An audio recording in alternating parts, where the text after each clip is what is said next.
As of June 2024, the national debt stands at a staggering $35.81 trillion. What does this mean for you and I? In this video, we'll explore how the debt crisis impacts our daily lives, what could happen if the US defaults on its debt, and some possible solutions to this looming issue. Understanding the debt crisis is more crucial than ever. It's not just a number that politicians argue about. Rather, it represents real consequences for families, businesses, and future generations. So, how bad is the debt crisis? The United States debt to GDP ratio has exceeded 120%, which is amongst the highest in the world. According to the US Treasury Department, this ratio is crucial because it indicates the country's ability to pay back its debt.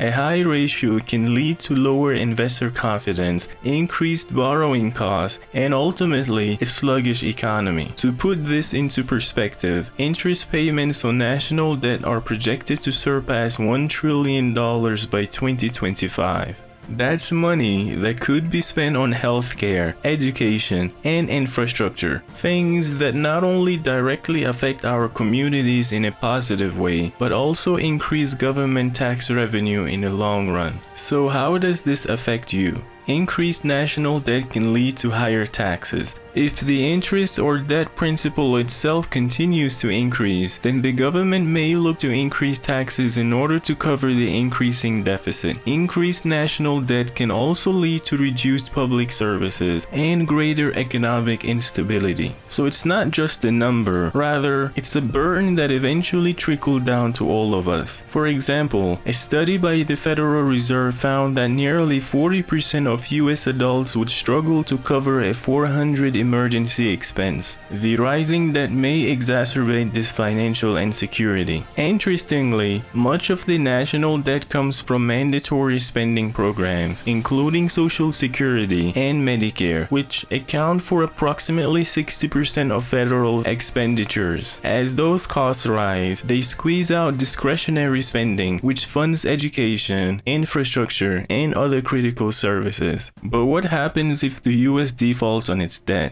A default would mean that the government fails to meet its debt obligations, which could lead to catastrophic consequences. Experts predict that a default could trigger a financial crisis reminiscent of the 2008 recession. According to a report from the Brookings Institution, a default would likely lead to a spike in borrowing costs, impacting everything from mortgages to student loans. During the 2011 debt ceiling crisis, we witnessed a 17% drop in the stock market, wiping out nearly $2 trillion in wealth. If we were to default now, the effects could be even more severe. Imagine losing your investment savings or seeing your retirement fund diminish overnight. And it's not just a domestic issue. A US default could shake global markets, as the dollar is the world's reserve currency. Countries rely on the US Treasury bonds for stability. If that stability is threatened, we could see a ripple effect across the globe. Countries like China and Japan hold significant amounts of US debt. A default could also lead to diplomatic tensions with these nations, as they would be left holding bonds that may lose their value. This could affect trade negotiations and international relations. So, what can be done about this crisis? There are potential solutions, but they require bipartisan cooperation and a willingness to prioritize long-term stability over short-term gains. Let's look at those solutions.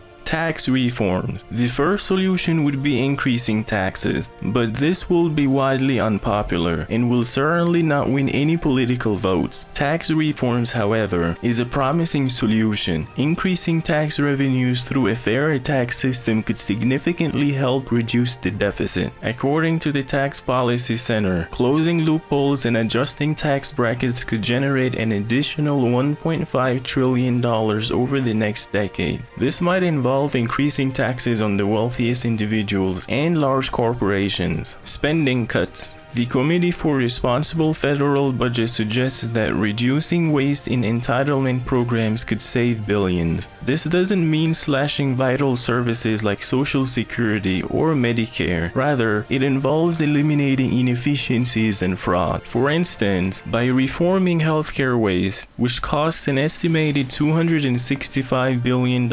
annually, we could free up resources without compromising care for those who need it most. Economic growth. We also need to focus on economic growth. Investing in education, infrastructure, and technology is crucial for job creation and can lead to increased tax revenues. According to the Council of Economic Advisors, every dollar spent on infrastructure can generate up to $3 in economic returns. By prioritizing these sectors, we can create a more robust economy that translates into higher employment rates and a more substantial tax base.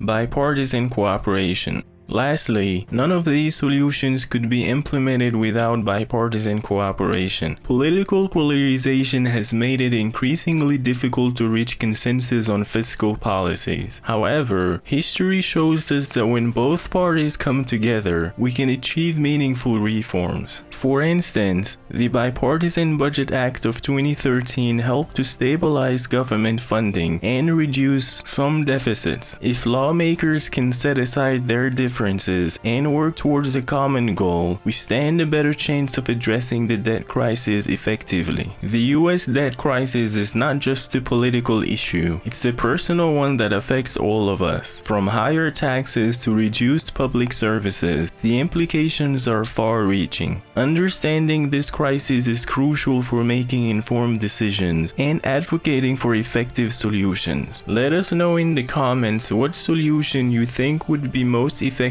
in addressing the debt crisis. Do you believe a balanced approach is possible?